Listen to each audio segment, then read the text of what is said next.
हम खबर से आपको आगाह करेंगे कि इलेक्शन की तारीख का मामला वजारत कानून ने सदर मुमलिकत को खत का जवाब इरसाल कर दिया। पार्लियामेंट की जानिब से की गई तरमीम के बाद इख्तियार इलेक्शन कमीशन का जो हासिल है, खत के मुताबिक सदर मुमलिकत को नई तरमीम के तहत इलेक्शन की तारीख देने का इख्तियार हासिल नहीं है। सदर मुमलिकत ने इलेक्शन कमीशन की जानिब से मुशावरत से इनकार पर वजारत कानून से कानूनी राय तलब की थी। इमरान वसीम नुमाइंदा खुसूसी हमारे साथ मौजूद हैं। जी इमरान, आगाह कीजिएगा, क्या अपडेट्स हैं इस मुतालिक?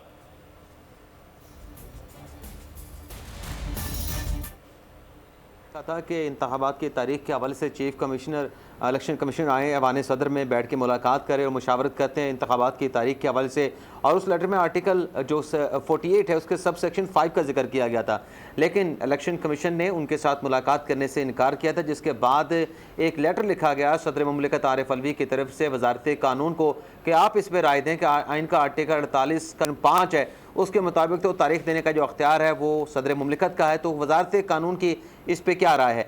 तो वो जो ख़त लिखा गया था उसका अब जवाब वजारत कानून की जानिब से लिखा गया और इस जवाब को जो है ख़त की सूरत में सदर मुमलिकत को अरसाल किया गया, जिसमें कहा गया है कि पार्लियामेंट की जानिब से जो नई तरमीम की गई है इलेक्शन एक्ट में, उसके बाद अब ये सदर मुमलिकत का अख्तियार जो है वो तारीख देने का नहीं रहा। अब इलेक्शन की तारीख देने का जो अख्तियार है वो इलेक्शन कमीशन ऑफ पाकिस्तान का है। जी ठीक है, हमें तफसीलात से आगाह करने के लिए सब्सक्राइब करें और बेल दबाएं ताकि कोई खबर रह न जाए।